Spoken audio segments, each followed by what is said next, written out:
So welcome back to another Locals Report. I'm really pleased to say that this time we actually came first at Locals. Like for once I topped, which is kind of crazy because just all this time I just didn't think that's something that I would be able to do. So yeah, I'm super happy that I did it with this deck because I'm having so much fun, and I just want to very briefly talk through what my matchups were and some really interesting, I guess, kind of like tech choices that I made and what improvements I would make for next time. So without further ado, you can see my deck profile and ratios here. So compared to last time, things have stayed mainly the same. I'm still really digging like the 3 Diao Long because the extra fire in the deck really helps the search, as you have to reveal 2 fire to search any VS card off him. Still playing the Kashtira package, which is helpful, as I'll talk about. The 2 copies of Rota, essentially, with Rota and Durandal. I've kept these spells and traps the same. You can see that the main change perhaps I've made is adding in a Magno Hut for more graveyard hit, and also DD Crow. And I think these 2 I just main decked 2 fire kaijus because, like I said, I think you just need more fire in this deck. I think it goes with the aggro theme of a fighting game, and yeah, these were really helpful. Quickly, extra deck as well, so 3 rock, SP, IP, Nightmare Unicorn, BLS, Goddess, Typhon, really interesting, I'll talk about that too. Still got the Zeus package with the Zodiac stuff, Bagusta in case, Red Eyes in case I get a rank 7 off the Kashtira stuff, and then a Baron, which you can occasionally go into using one of your Ghost Girls and a Fenrir.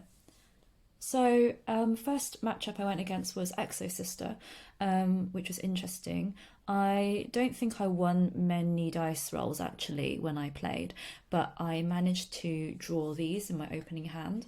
So I think they essentially XC summon into 2 rank 4s, and then they go into the Magnifica. So they end board with pretty much like 1 big monster. All their stuff is stopping.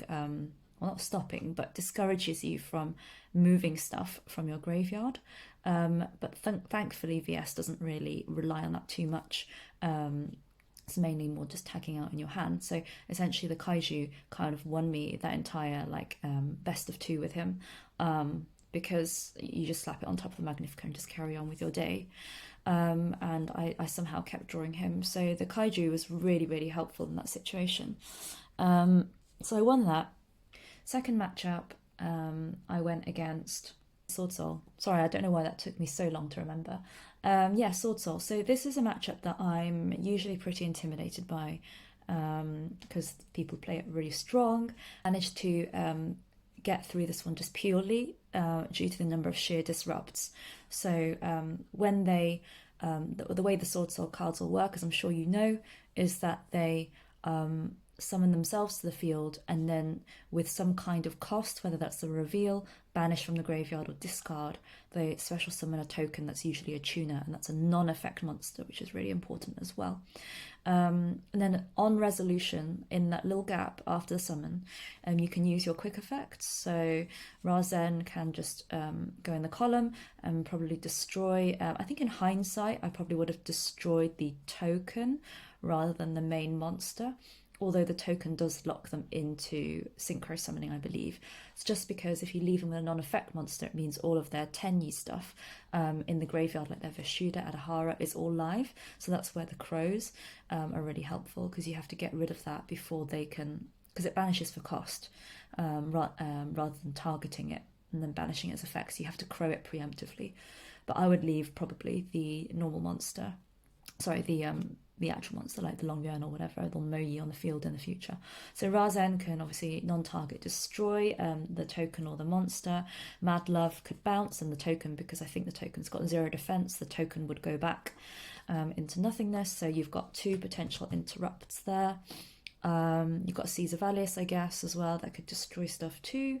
And you can also, you've got your Book of Moons, so Dust Devil, which you can just flip their stuff face down and they can't synchro summon, because I think the only thing you can do with face downs is tribute summon or fusion. So flipping their stuff face down works really well. And then what else is really good against Swordsoul too is the VS Soul Snow Devil. So I think we got to a game 3 with like not very long left on the clock, and they did the classic Long Yuan discard token synchro burn for 1200. But I don't know, I was just super lucky that day, and you can see if you add up the numbers very carefully, you'll see 400, 600, that's 1k, 1.8, giving us 600 more than the Long Yuan burn. And I had all 3 of Dark, Earth and Fire in my hand, so I just flipped that, and you know, that got me you know, going really in the last game. So searching this off Dr. Madlove was actually brilliant. So actually, sometimes, you know, we always say the best starter is Razen, but in this particular situation, Madlove was actually a great starter. To search you that. I guess it's a time card, you could say, in a way. So yeah, that was my Swordsoul matchup. So third game, I went against Mannadium, which I think is a super tricky matchup. If I take this opportunity just to show you my side deck, well, I mean, you can see already in my main deck that I don't really have Nibiru, and I also don't have Droll and Lock. I think my rationale was because they're light and wind, respectively. They don't really fit into this archetype of fire, dark, and earth, even though they are some of the best cards at the moment. So I had 3 evenly, 3 TC boos, which actually I used in the Swordsoul match because they're all worm. Interestingly, I forgot to mention in the Swordsoul match, they also flipped anti-spell fragrance on me. I actually had a Harpy's Feather Duster that I sided in set, but I actually didn't activate it all game, even though it was just there, and I could have destroyed the anti-spell because I was thinking, you know, if they draw a Swordsoul Emergence or something, you know, it's game over for me. So I kind of didn't want to risk them being able to play that. I wanted them to kind of have the anti-spell work against them. And I didn't need it in the end because they didn't have that many cards in hand. So, and then Cosmic Cyclones, just in case there's like back row runic stuff going on. D-shifters, I didn't actually, I think I sided them in for a lot of stuff, but I didn't see them. And a Spare Crow and Druisworm. I have to say I didn't use the Dark Dragons at all. So you can see I didn't really have that much from Mannadium, apart from maybe evenly matched. TC Boo doesn't really work because there are all sorts of things like Warrior, Beast Warrior, Fairy, you know, all sorts of crazy stuff going on there.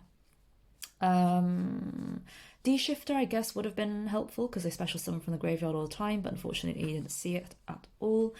We did go to that all-important game 3 with Mannadium. So basically, first game, I lost the dice roll. Again, it's like a theme of me losing dice rolls at this local. And they made like an absolutely disgusting board with, I think they had Baron, they had Dispetter on the field, they also had Chaos Angel, so you can see there's so many interrupts and negates already. And the thing that is kind of, I guess, helpful against big boards like that, where the monsters are more than 3.3k, is this card. Unfortunately, I didn't really have too much gas in my hand, but I did end on this.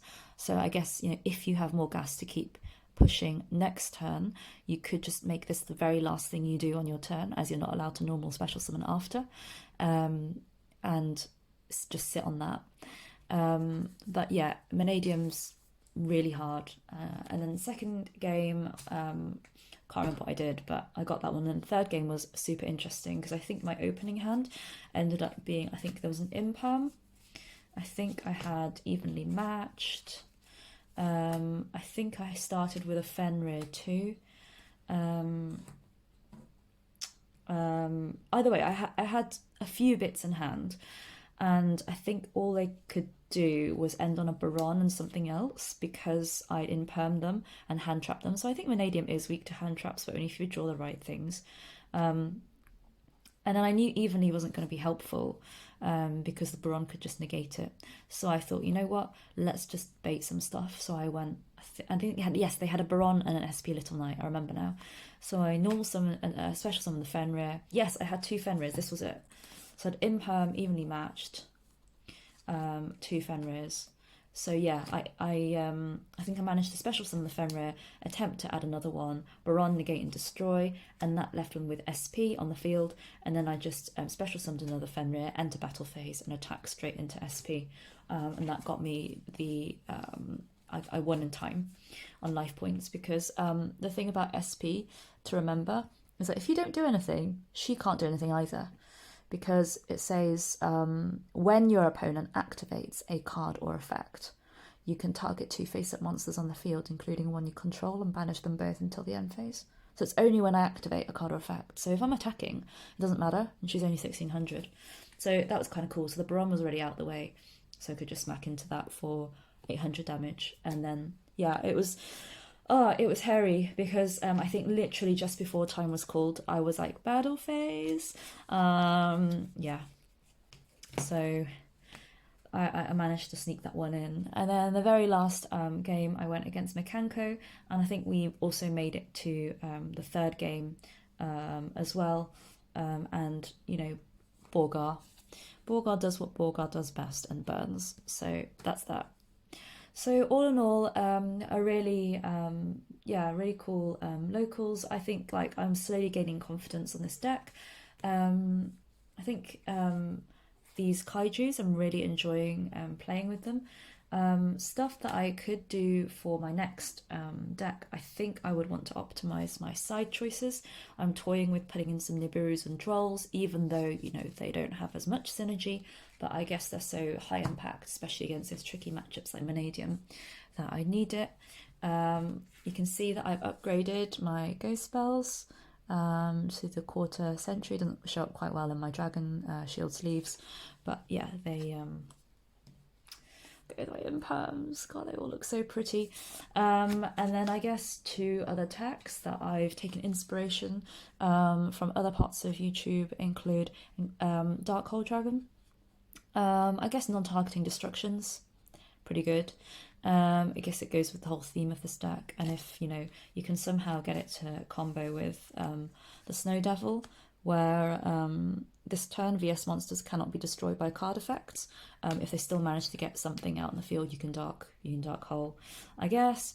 And yeah, Dark Hole Dragon's dark too. And it's like if a monster on the field is destroyed by a card effect that doesn't target. So, I mean, that would fit perfectly with the Razen. But we'll just have to see if this ends up being a brick or not. Because essentially it's kind of a 2-card combo. So we'll see. So I might add those in. But yeah, I hope that was quite short and sweet. Thank you for sticking to the end if you did. And I hope you'll join me on the next one. Okay, bye.